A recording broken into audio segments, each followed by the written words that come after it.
let's do a little bit of knife skill with the shallot, because there's a word that we say a lot in kitchens, and that's mise en place. Okay, mise en place is all your stuff. Having your stuff ready before you actually begin cooking or processing. So that means getting everything ready. So this here, for a Maytag blue cheese mayonnaise, this is my mise en place. First key, of course, is to get everything ready. So the shallot, all right? Shallots, not cheap, but depending on our recipe, well worth every dime, okay?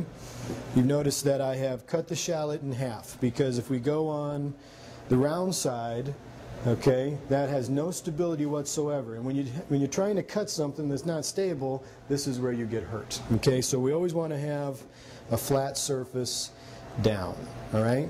The other thing is how to hold a knife, okay? Here's how you hold a knife. First of all, let me just say something real quick, okay?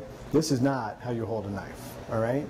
If you hold a knife like that, this is a weapon, okay? The intention of a knife is for the knife to become a part of your body, to become an extension of who you are, so that when you use it, it is much more natural. So the way you hold a knife, first of all, between these two fingers, okay? This is where it begins. So it's coming out from my arm. Next thing is to wrap these three fingers underneath, okay? That is the proper way to hold a knife. Because as I say, now it's an extension of who I am. So when I work, it's much more natural. You must always work with how your body works, not against it.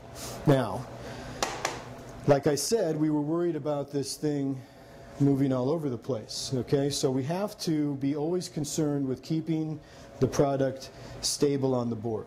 Because if we come right at it, it wants to move backwards because the knife wants to be coming bing. So the first thing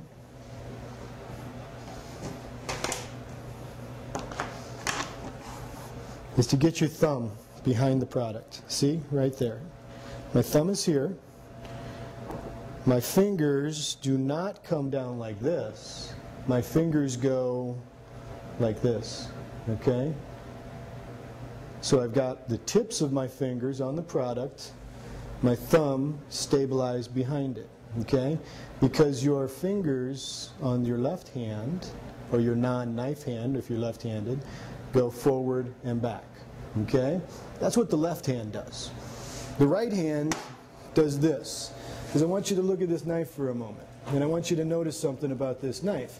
The knife in the front has a raised edge, okay? There's a reason for that. Every knife is shaped for a very, very specific reason.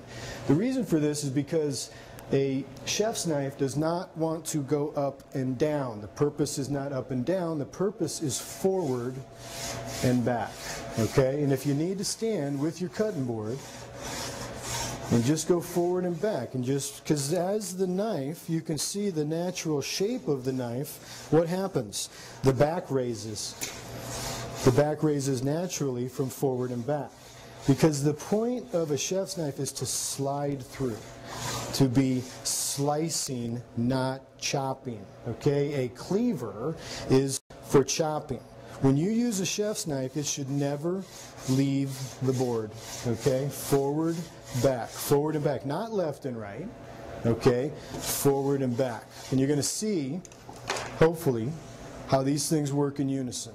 Because we go here, we put our knives there, and I want you to notice, I have contact. You see this knuckle right here? Okay? Contact with my knife, all right? And I go a little bit back, I push my knuckles a little forward, and then I start forward and back. And as I pull my fingers on the left hand backwards slowly, it allows the knife to go forward and back. And you can see I'm not going up and down, I'm moving forward, okay? Forward. Now, I can feel, and this is that point, especially with an onion, because on that onion you got those little rings, if you will, and when you get to the end, that's always when the thing wants to fall apart on you. Once you begin to feel that, I just want you to knock it over on its bigger side, come back again, get a little off of this edge, okay? Take some more down. If you get to the point of uncomfortable, that goes. Okay, so I've gotten these nice thin rings. Okay, so for when I do shallots, I then just line them up here like this. I come back again, and whereas before, because I got this mix of cut product, whereas before I'd go here, I still want to keep my hands like this, because I got to tell you, if you do this, boom, this is what you're worried about. Losing the tip of a finger is much worse than losing the tip of a knuckle. Okay, so if you're going to cut, there's where it's going to be, and that's your point of contact. So I come again, and you can see nothing's really changed, and what I do is I tuck my thumb behind that finger right there, okay? And then I come across and I start chopping this way. I stop, I move back a little, I cut a little bit more, okay? I stop, I come back, okay? And I take my time, all right? This is another thing. When we see people on TV a lot, or we see friends of ours that work in the industry, we're always amazed at their speed. Well, the reason that they're fast is because they do it 8 hours a day, and in order to get the job done, they have to be fast. And you know how they got fast? They cut themselves a lot as well. So I want you to take your time, and I want you to focus on the quality of your work and not necessarily the speed of your work. If you consistently strive for cutting the same all the time, eventually you'll get faster on your own. Speed is a side issue, so it's not even something we're going to even talk about.